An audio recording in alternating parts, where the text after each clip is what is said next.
የብርሃን የሞባይል ባንኪንጎ እንዲህ ተሻሽሏል፣ ይበልጥ ዘመኗል። በብርሃን ፍጥነት ያሻውትን የሚፈጽሙት ጊዜውን የሚመጥን የሞባይል ባንኪንግ አገልግሎት ከብርሃን ባንክ። እስኪ መተግበሪያውን አፕዴት ያድርጉና አዲሱን አቀራረብ ይመልከቱ። የሚፈልጉትን በሙሉ በፍጥነት በቀላሉ ወዲያውኑ ገንዘብ ወደ አካውንት እንዲሁም ወደ ዋሌት መላክ፣ ክፍያዎችን መፈጸም፣ የአየር ሰዓት መሙላት፣ ስቴትመንት ማውጣት፣ ቀሪ ሂሳብ መጠየቅና ሌላም ሁሉንም በቀላሉ። አዲሱ የብርሃን ባንክ የሞባይል ባንኪንግ መተግበሪያ አሁኑኑ አፕዴት ያድርጉ። ብርሃን ባንክ እንደ ስማችን ብርሃን ነው ስራችን። ተመልሰናል አድማጮቻችን። አንዳፊም 95.1 ላይ ትገኛላችሁ። ሌላኛውን ጉዳይ እንመልከት። የሪያል ማድሪድን ጉዳይ እናንሳ። ዳግም ግንባታ የሚጀምሩበት ወቅት እንደሆነ ይጠበቃል። ከፔሬዝ ዳግመኛ መመረጥ በኋላ ደምፍሪንስ እንደዚሁም ኮናቴን አስፈርመዋል። አሁን ደግሞ የ150 ሚሊዮን ፓውንድ ዩሮ ተጫዋች ጥያቄ የሚያቀርቡበት እለት እንደሆነ ነው የሚጠበቀው። ዛሬና እንመልከተው ይህንን ጉዳይ። ያው ብዙ ሰዎች ማይክል ኦሊሴን እየገመቱ ነው፣ ግን በትክክል የትኛውን ተጫዋች እንደሆነ አልተናገሩም። ፍሎረንቲኖ ፔሬዝም ማን እንደሆነ ለማወቅ ራሱ ያጓጓል አይደለ? ዝውውሩ ይሳካል አይሳካ የሚለው እንዳለ ሆኖ እንመልከተው ይህን ጉዳይ። አሳካዋለሁ ብለው ቃል አልገቡም፣ ግን አቀርባለሁ ብለዋል። በሪያል ማድሪድ ታሪክ ከፍተኛውን የዝውውር ገንዘብ አቀርባለሁ 150 ሚሊዮን ፓውንድ ማለት ሚሊዮን ዩሮ ማለት ሬከርድ ነው። ምክንያቱም ሪያል ማድሪድ በታሪኩ ለተጫዋች የከፈለው ከፍተኛ ገንዘብ ለጁድ ቤሊንገም የከፈለው 127 ሚሊዮን ዩሮ፣ አንዳንዶች 130 ሚሊዮን ዩሮ ነው ይላሉ። ስለዚህ ከዛ በላይ ማለት ነው። አቀርባለሁ ነው ያሉት፣ ኦፈር እናደርጋለን ነው ያሉት። እና ምርጫቸውን ካሸነፉ በኋላ ይጠበቃል ይሄኛው ለየትኛው ተጫዋች ነው። ምክንያቱም እሳቸው ይህንን ከተናገሩ በኋላ የተለያዩ ተጫዋቾችን ስሞች ሰማን። ራሳቸው ተጠይቀው አይደለም ያሏቸው ተጫዋቾች ስሞች ጭምር ማለት ነው። ለምሳሌ እዛ ቃለ ምልልስ ላይ ማይክል ኦሊሴ ተብለው ተጠይቀው አይደለም ብለዋል። የፕሪሚየር ሊግ ተጫዋች አይደለም ብለዋል። ሃሪኬን አይደለም ብለዋል። እነዚህ በስም እየተጠቀሱ ሃላንድ አይደለም፣ ጀረሚ ዶኩ አይደለም እያሉ ስሞች እየተሰጧቸው ያስተባበሏቸው ስሞች አሉ። ስለዚህ የሆነ ምን ፈጥረዋል፣ የሆነ ኢንትሪግ ማን ይሆን የሚል እኔ በጣም ስማርት የሆነ የምርጫ የልብ አንጠልጣይ ያለ አይደለም። ፔሬዝን መርጠሽ ለማንም ያቀርበው እንድትይ የሪያል ማድሪድ ደጋፊዎች የበለጠ ኑዋንስድ በሆነ ምክንያት ፔሬዝን እንደመረጧቸው አስባለሁ። ምክንያቱም ትላንት ሳነሳ ነበረ 2004 ላይ እኮ 91% 91.3% ድምጽ ነበር ያገኙት። ከዛ ጋር ሲነጻጸር ከፍተኛ አይደለም ብያለሁ፣ ከራሳቸው ጋር ሲነጻጸር። ግን በሪያል ማድሪድ ታሪክ ደግሞ ካየሽ ሁለተኛው ከፍተኛ ነው፣ 65% በጣም ከፍተኛ ነው በማድሪድ በክለቡ ታሪክ ፕሬዝዳንታዊ ምርጫዎች ላይ። እና ያው ሎሬንዞ ሳንዝ ድጋሚ መጡ 2004 ላይ እና ያኔ እሳቸው ፔሬዝን መልሰው ለማሸነፍ ሞከሩ። ፔሬዝ የሁለቱ ምርጫ አሸንፈዋቸው ስለነበር ማለት ነው።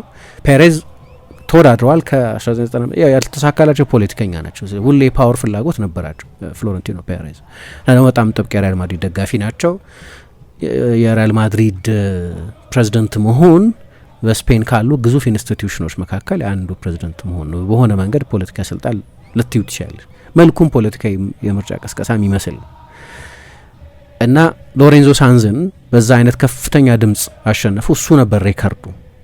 አሁን ይሄ ሁለተኛው ከፍተኛ ነው። ከዚህኛው ተቀባይነታቸው ጋር በሌሎቹ አመታት ደግሞ ለእጩነትም የሚቀርብ ሰው አለመኖሩን ከግምት ስታስገቢ 2012 2017 በየአመቱ ማለት ባለፉት 4 ጊዜያት የሪያል ማድሪድ የምርጫ ዘመን ላይ ማንም ተወዳዳሪ አልመጣባቸው እና ምርጫውን ካሸነፉ በኋላ ራሳቸው እስከ 83 ዓመታቸው ድረስ በኃላፊነት ሊቆዩ የሚችሉ ይሄ አዲስ ሬከርድ ይሆናል። ምክንያቱም የቀድሞ የሪያል ማድሪድ ፕሬዝዳንት ከሳቸው በፊት የሪያል ማድሪድ የምንጊዜም ትልቁ ፕሬዝዳንት የሚባሉት ማለት ነው ወይም በጣም የተሳካላቸው ፕሬዝዳንት የሚባሉት ሳንቲያጎ ቤርናቤዩ እስከ 82 ዓመታቸው ወይም እስከ ህልፈታቸው ድረስ ነበር በስልጣን ላይ ቆዩ። አሁን ፍሎረንቲኖ ፔሬዝ 79 ዓመታቸው ነው እና በኃላፊነታቸው እስከ ስልጣን ዘመናቸው የመጨረሻው አመት ድረስ የሚቆዩ ከሆነ እስከ 83 ዓመታቸው ድረስ በሪያል ማድሪድ ፕሬዝዳንትነት ይቆያሉ ማለት ነው። ሳንቲያጎ ቤርናቤውን የሚተካ ሰው ጠፍቶ ነው የሪያል ማድሪድ ቦርድ ኦፍ ዳይሬክተርስ የሚባለው የዳይሬክተሮች ቦርድ የሚባለው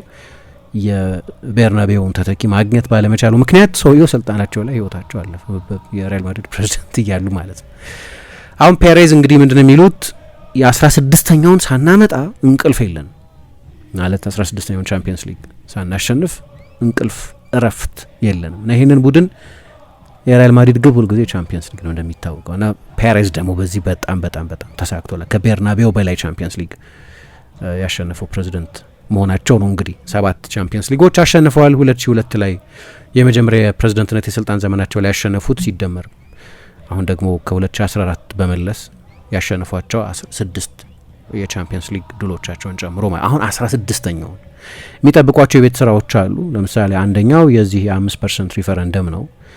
የሪያል ማድሪድን 5% አሴት ለኢንቨስተር የመሸጥ ጉዳይ ራሱን የቻለ የሲንግል ኢሹ ሪፈረንደም ይባላል። በአንድ ርዕሰ ጉዳይ ላይ ብቻ የሚደረግ ህዝበ ውሳኔ ማለት ነው እና እዛ ጉዳይ ላይ የሪያል ማድሪድ ደጋፊዎች በድጋሚ ድምጽ ይሰጣሉ። ያ 5% ለውጭ ኢንቨስተር ለሄጅ ፈንድ ወይ ለኢንቨስትመንት ፈንድ መሸጡ ጤነኛ ነው ወይ፣ ሪያል ማድሪድን አሁን ድንገት ከክለቡ ደጋፊዎች ቁጥጥር አያስወጣውም ወይ የሚል ስጋት ስላለ ይሄ ሌላ ለወደፊቱ መልስ የሚያገኝ ጉዳይ ነው።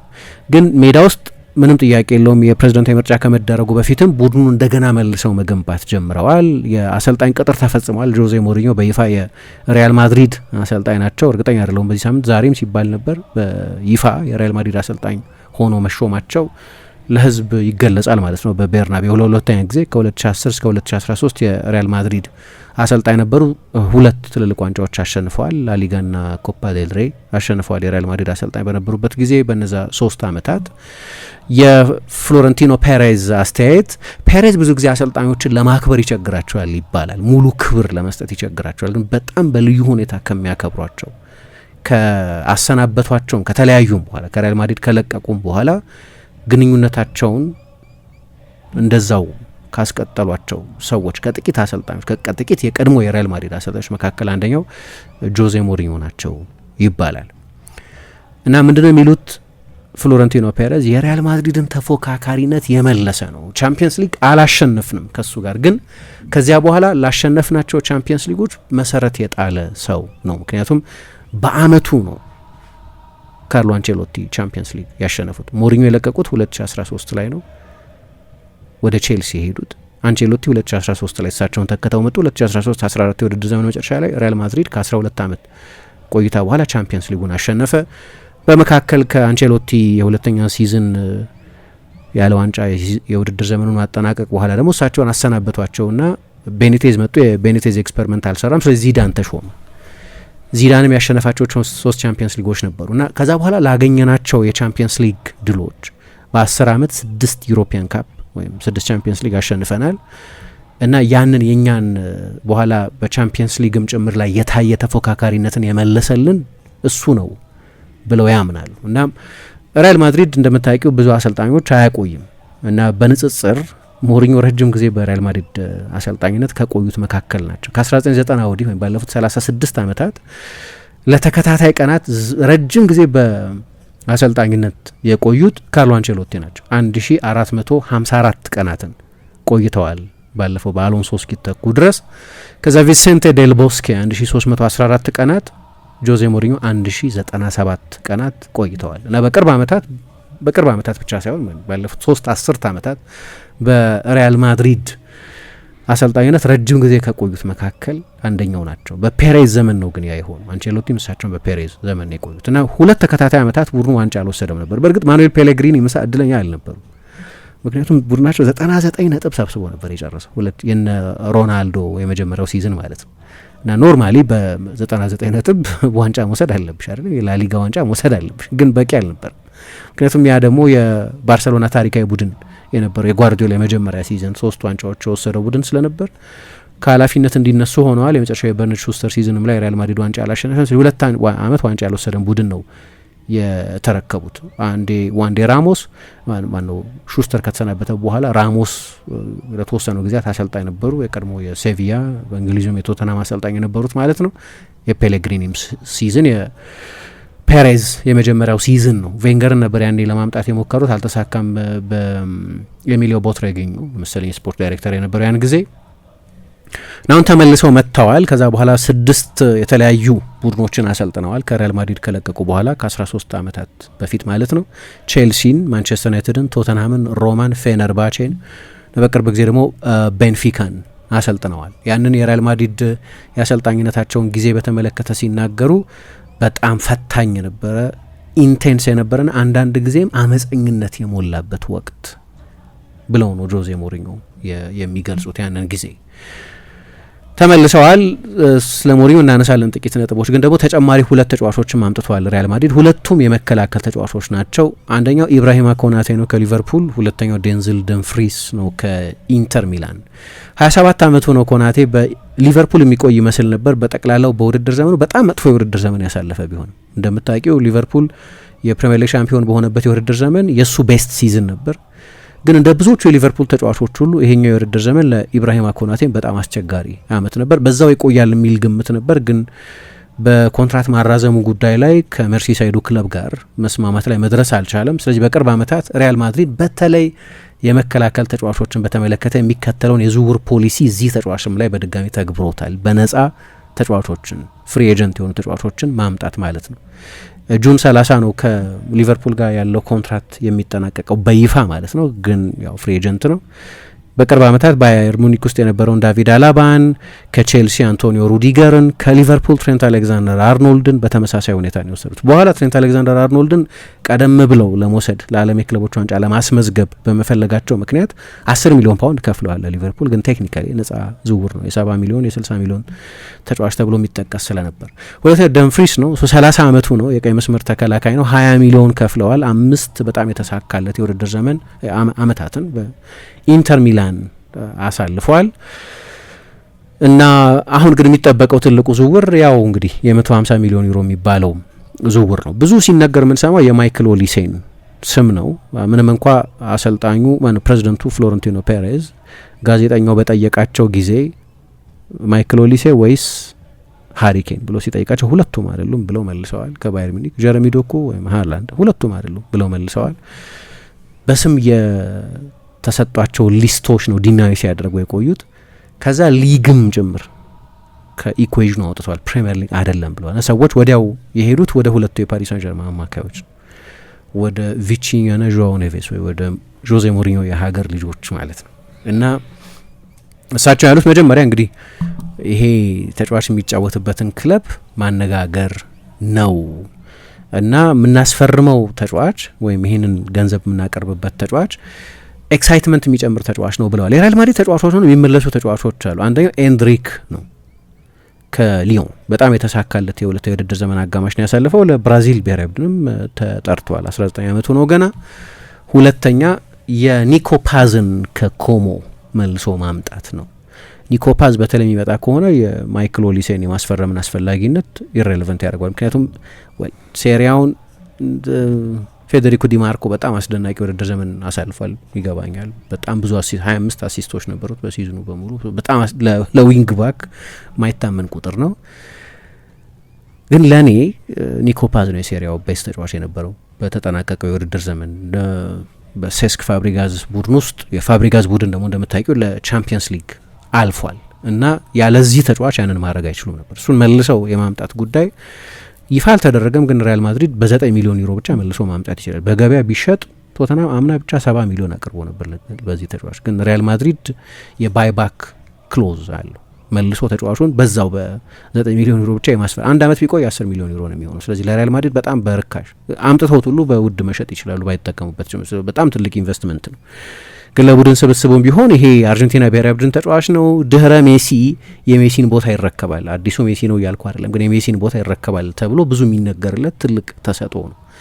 ስለዚህ እነዚህ ደግሞ በአንደኛው ከውሰት ሁለቱም ከውሰት ቴክኒካሊ ወይ ያኛውን እንኳን መልሶ መግዛት ነው። ግን ሁለቱም የሪያል ማድሪድ ተጫዋቾች ናቸው። እነዚህ ብቻውን ቡድኑን የሚያጠናክሩ ተጫዋቾች ናቸው። ግን የሚታይበት ችግር አለ። የሪያል ማድሪድ አማካይ ክፍል በተለይ ጨዋታ የሚቆጣጠር ተጫዋች የለውም። ብዙሃን መገናኛዎች ደግሞ እንደሚሉት በተለይ ስፔን ብዙሃን መገናኛዎች እንደሚሉት የጆዜ ሞሪኞ ዋናው ትኩረት የማጥቃት ዝውውሮችን ቡድኑ እንዲፈጽም ማድረግ አይደለም።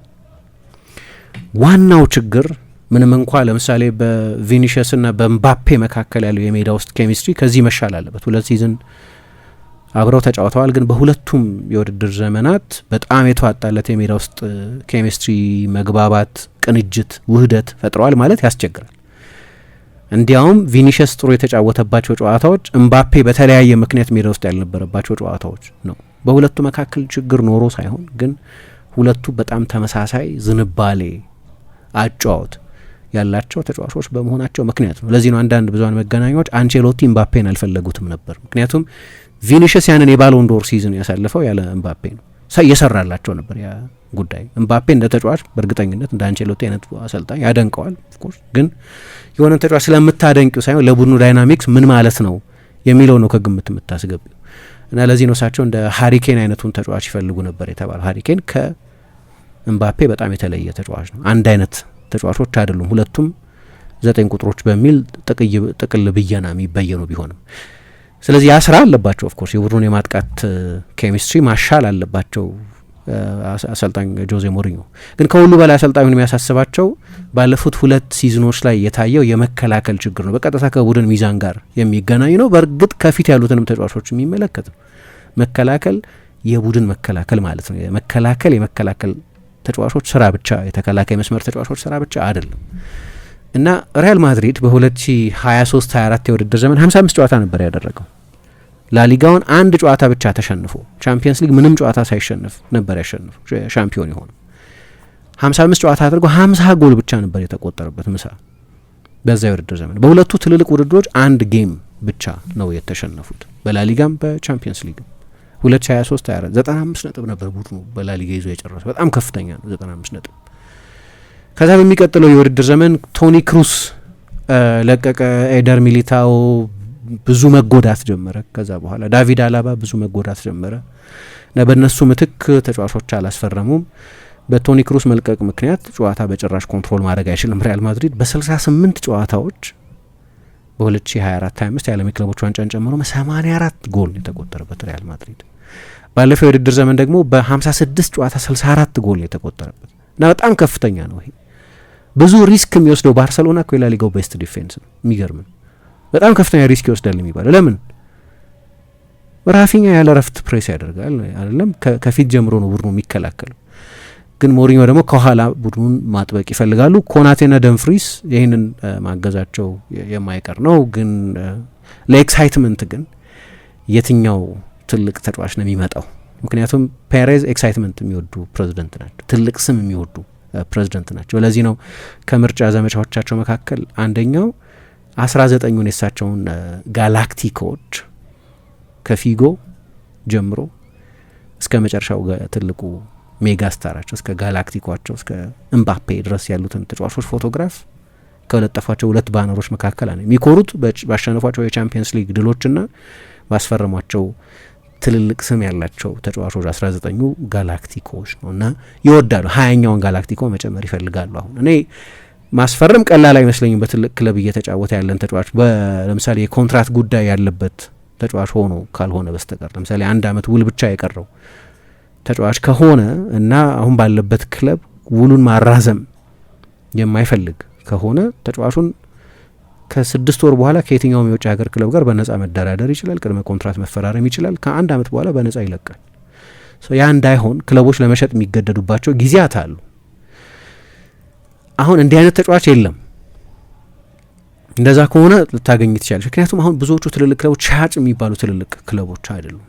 የእንግሊዞቹ ሁሉም ትልልቅ ክለቦች ሻጭ ክለቦች አይደሉም። ፔዤ ሻጭ ክለብ አይደለም። ባየር ሚኒክ ሻጭ ክለብ አይደለም።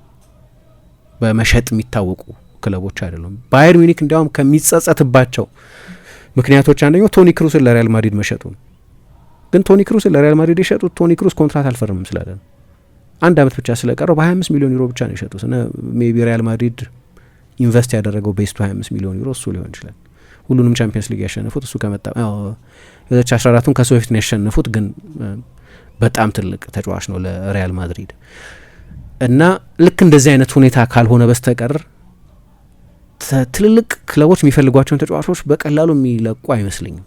አስቸጋሪ ነው እንደ አይነት ኦፕሬሽን አሁን ለሪያል ማድሪድ። የእግር ኳስ ኢኮኖሚም ተለውጧል። የስቴት ክለቦች መጥተዋል። ስለዚህ ሃላንድን ከማንቸስተር ሲቲ መጠምዘዝ አትችም።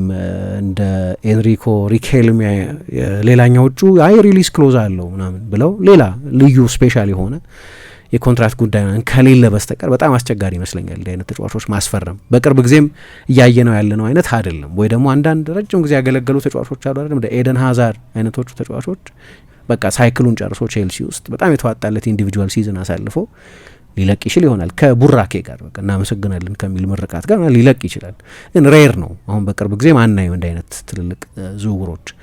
እሱን እንጠብቃለን። ለማን ነው ኦፈር የሚያደርጉት የሚለውን። ኦፈር ያደርጋሉ ማለት ተጫዋቹን ያስፈርሙታል ማለት አይደለም። ግን የሞሪኞ ቅጥር በጣም ኢንትረስቲንግ ነው። ምክንያቱም እዚህ በፊት ተወያይተንበታል ነገሩ። ግን ጥቂት ነጥቦች ለማንሳት ሪያል ማድሪድ ከሌሎች ክለቦች በተለየ ሁኔታ የሚያደርጋቸው አንዳንድ ነገሮች አሉ።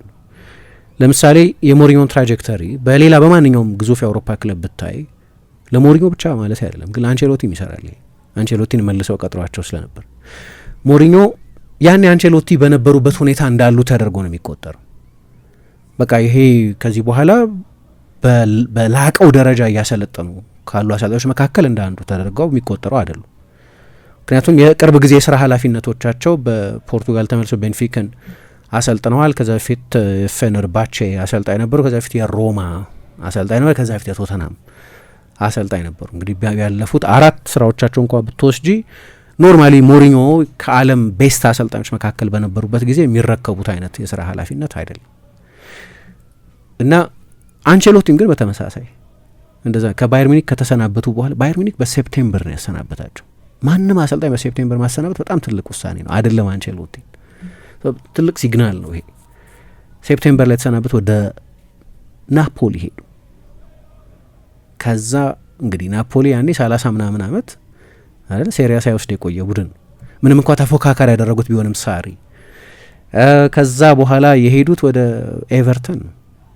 ኤቨርተን ሂስቶሪካል ክለብ ነው፣ ግን እኔ ማየት ከጀመርኩ አንዴ ቻምፒየንስ ሊግ ተሳትፏል፣ ግን እሱንም በቅድመ ማጣሪያ በቪያሪያል ተሸንፎ ነው ከውድድር ውጭ የሆኑ አብዛኛውን ጊዜ ላለመውረድ የሚጫወት ክለብ ሆኖ ነው የቆየው። ወደዛ ነው ሄዱት። እሱ ለሪያል ማድሪድ በተሾሙ ጊዜ ፍጹም ያልተጠበቀ ነው። የሞሪኞም ተመሳሳይ ነው። ምክንያቱም ሞሪኞ አሁን እንዳልኩት ሌላ አውሮፓ ክለብ ቢሆን እንዲህ አይነት አሰልጣኞችን በቅርብ ጊዜ መልሶ ላይ ቀጥር ይችላል። ትልልቅ የሚባሉትን ክለቦች ባየር ሚኒክን፣ ፔዥን፣ ማንቸስተር ሲቲን እንደዚህ አይነት ክለቦችን ብንወስድ ማለት ነው። እና ደግሞ እግር ኳስ ባለፉት 15 ዓመታት ተወደደም ተጠላም የጓርዲዮላን መንገድ ኮፒ ለማድረግ ሲሞክር ነው የቆየው በአንድ ወይ በሌላ መንገድ። አንድ ብቸኛው ኢንስቲትዩሽን ይህንን ኮፒ ለማድረግ ያልሞከረ ሪያል ማድሪድ ይመስለኛል ከአሎንሶ በስተቀር።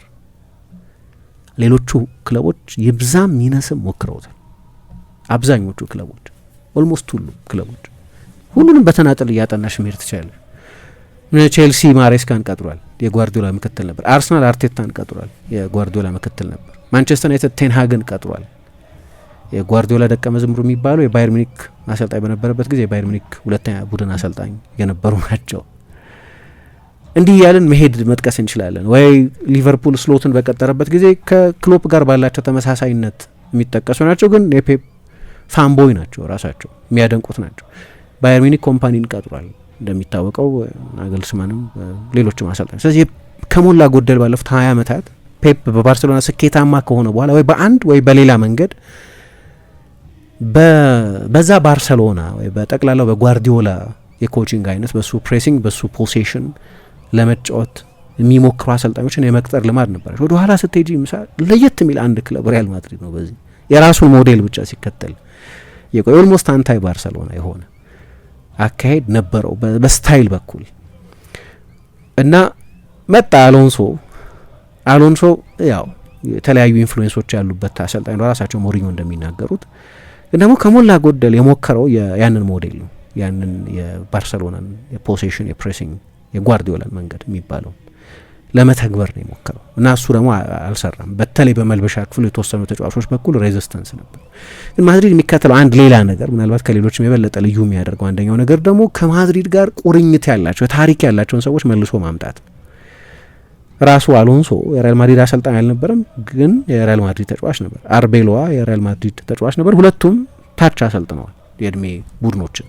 አንቸሎቲ በድጋሚ ተመልሰው ሲመጡ መጀመሪያ አሰልጥነው ስለነበር ነው። ዚዳን ተመላልሷል በሪያል ማድሪድ አሰልጣኝነት። ዚዳን የተካቸው ሎፔቴጊ በሁለተኛው አጋጣሚ ማለት ነው የማድሪድ ግብ ጠባቂ ነበር። በእርግጥ አሶሲዬሽናቸው ጠንካራ አይደለም። የባርሴሎናም ግብ ጠባቂ ስለነበር የዙቢ ዛሬታ ረዳት ስለነበሩ ግን የማድሪድ የተጫዋችነት ታሪክ ነበራቸው። ራፋኤል ቤኒቴዝ ሳይቀር የዴል ቦስኬም ምክትል ሆኖ ሰርተዋል። አሁን ሞሪኞ ይህንኑ ተመሳሳይ መንገድ የሪያል ማድሪድ አሰልጣኝ ሆኖ የመስራት በሆነ ካፓሲቲ ከሪያል ማድሪድ ጋር ቁርኝት መጀመሪያ የባርሴሎና ሰው ነበሩ እንደሚታወቀው ረጅም ጊዜ በአስተርጓሚነትም በምክትል አሰልጣኝነትም ሰርተው ስለነበር ከ2010 እስከ 2013 ደግሞ አሰልጣኝ ነበሩ። ያኔ ሲመጡና አሁን ያሉበት ሁኔታ በጣም የተለያየ ነው። በርግጥ ያኔ ሲመጡ ከቀናት በፊት ቻምፒየንስ ሊግ አሸንፈው ትሬብል ሰርተው ነው የመጡት። አሁን ቢያንስ በታንጅብል በውጤት በዋንጫዎች ደረጃ የመጨረሻ የሊግ ድላቸው 2015 ላይ ነው። ረጅም ጊዜ ሆኖታል፣ 11 ዓመት። በቀጥታ የእሳቸው ቡድን በቻምፒየንስ ሊግ ያለፈው በ2017-18 የማንቸስተር ዩናይትድ አሰልጣኝ በነበሩበት ጊዜ ነው። በቀጥታ የእሳቸው ቡድን በሊግ ውድድር ወደ ቻምፒየንስ ሊግ ያለፈው። ከቤንፊካ ጋር አላለፉም ቻምፒየንስ ሊግ። እንዲህ በቁጥር በሚጠቀስ ስኬት ያኔ የዛሬ 15 ዓመት የነበሩበት ሁኔታ ላይ አይደለም። ግን እንደ ኮንሰፕት ግን ለሪያል ማድሪድ ፊት የሚያደርጋቸው አንድ ነገር የሚመስለው እና ያለን በጣም ብዙ የሚያነጋግር ነው። በተለይ ስራቸውን ከጀመሩ በኋላ ቡድናቸው እንዴት ይገነባሉ የሚለውን ግን ባለፉት 20 ዓመታት ሞሪኞ በአውሮፓ ዶሚናንት ካደረጓቸው ኮንሰፕቶች መካከል አንዱ ይሄ ታክቲካል ፔሪዮዳይዜሽን የሚባለው ነገር ነው። በልምምድ ሜዳ ላይ ታክቲክ፣ ቴክኒክ፣ ስነ ልቦና እና የአካል ብቃት ዝግጅት በአንድ የልምምድ ሞዴል በአንድ ኮሄሲቭ ትሬኒንግ ሞዴል ውስጥ መካተት ይችላል የሚል እምነት ነበራቸው። በዚህ የመጀመሪያው ሞደርን አሰልጣኝ ናቸው። በዩኒቨርሲቲ ኦፍ ሊዝበን ቪክቶር ፋዲ የሚባሉ አንድ የታወቁ ፕሮፌሰር አለ፣ የሞሪኞ አስተማሪ የነበሩ። እሳቸው ቴዎሪ ነው ታክቲካል ፔሪዮዳይዜሽን እና አሁን እነዚህ በእግር ኳስ ውስጥ ዋናዎቹን 4 ፈንዳሜንታሎች በአንድ ልምምድ ውስጥ ማስገባት ይቻላል የሚል እምነት ነበራቸው እና ብዙ አሰልጣኞች ተከትለውታል በመጀመሪያዎቹ ዓመታት። ለምሳሌ አሁን የጓርዲዮላ ምክትል የነበሩት ፔፕ ሊንደርስ፣ የክሎፕም የረጅም ጊዜ ምክትል የነበሩት ፔፕ ሊንደርስ በዚህ የሞሪኞ ታክቲካል ፔሪዮዳይዜሽን የሚያምኑ ናቸው።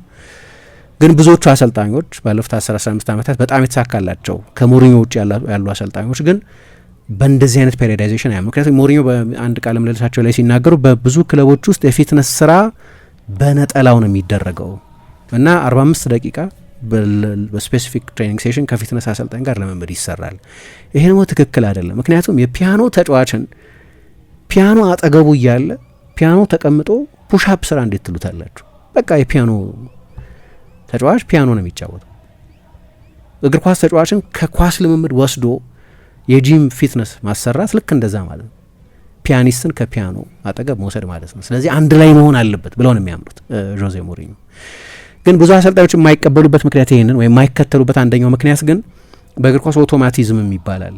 ኦቶማቲዝም ብዙ ሰው በቬንገር ነው የሚያውቀው፣ ግን ኦቶማቲክ መሆን ማለት ነው። ያ ደግሞ ልክ ተጫዋቾች ምን ትሆኛለሽ፣ የፓተርን አለ አይደለም፣ የኳስ ቅብብል ፓተርን፣ የአንግል መስራት፣ ትሪያንግል መስራት፣ እዛ ቦታ ላይ ኦቨርሎድ ማድረግ፣ ምን ሜዳ ውስጥ ያሉ ፓተርኖች አሉ፣ የጨዋታ ፓተርኖች አሉ።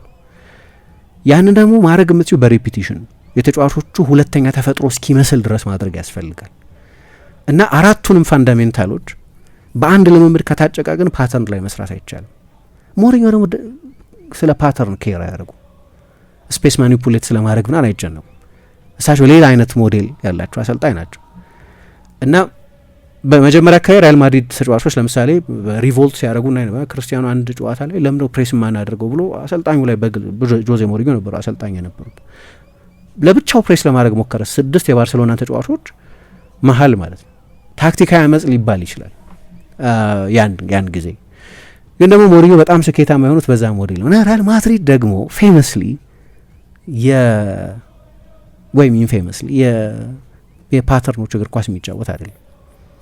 ለዛ ነው የአሰልጣኙ ቡድን አይደለም የስታሮቹ ቡድን ነው የሚባለው።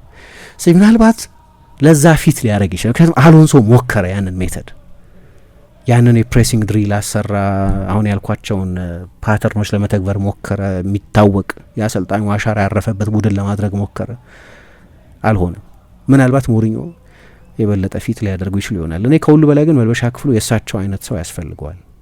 የእሳቸው አይነት ሰው ያስፈልገው ነበር። ኮንፍሮንቴሽናል የሆነ ሰው ያስፈልገው ነበር። ምክንያቱም ለምሳሌ ብዙ ጊዜ የምናነሳው የቪኒሽስ ኤፒሶድ ተፈጠረ አይደለም፣ በሞሪኞ ግርማ ሞገስ ምክንያት አሁን ያሉበት ሁኔታ ምንም ባይሆንም አንድ በጣም በብልሃት ያቆዩት ነገር የሞሪኞ ዝና፣ ካሪዝማ ወደ ኢንስታግራም መጥተው ጭምር ምናምን በቃ ሞሪኞ ከርዕስነት መጥፋት የሚችሉ ሰው አይደለም።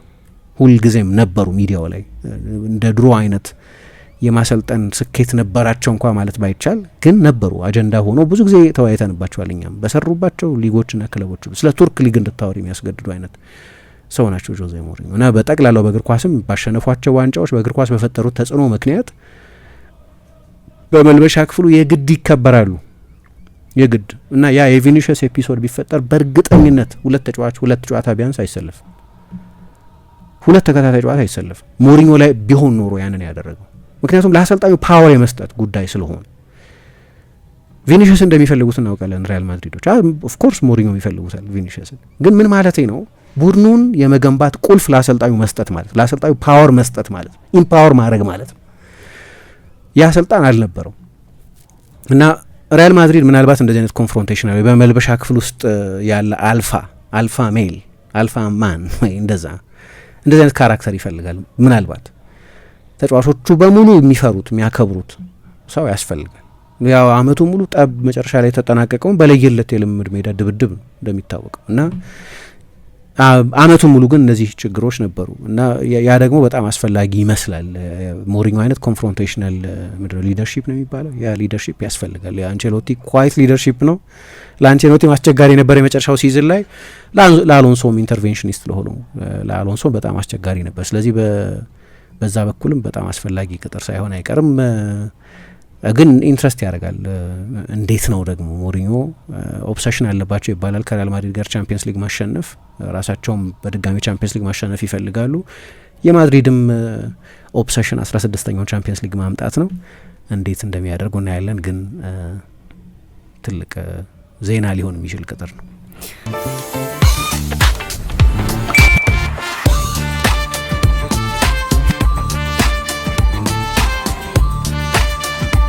የብርሃን የሞባይል ባንኪንጎ እንዲህ ተሻሽሏል፣ ይበልጥ ዘምኗል። በብርሃን ፍጥነት ያሻውትን የሚፈጽሙት ጊዜውን የሚመጥን የሞባይል ባንኪንግ አገልግሎት ከብርሃን ባንክ። እስኪ መተግበሪያውን አፕዴት ያድርጉና አዲሱን አቀራረብ ይመልከቱ። የሚፈልጉትን በሙሉ በፍጥነት በቀላሉ ወዲያውኑ ገንዘብ ወደ አካውንት እንዲሁም ወደ ዋሌት መላክ፣ ክፍያዎችን መፈጸም፣ የአየር ሰዓት መሙላት፣ ስቴትመንት ማውጣት፣ ቀሪ ሂሳብ መጠየቅና ሌላም ሁሉንም በቀላሉ። አዲሱ የብርሃን ባንክ የሞባይል ባንኪንግ መተግበሪያ አሁኑኑ አፕዴት ያድርጉ። ብርሃን ባንክ እንደ ስማችን ብርሃን ነው ስራችን።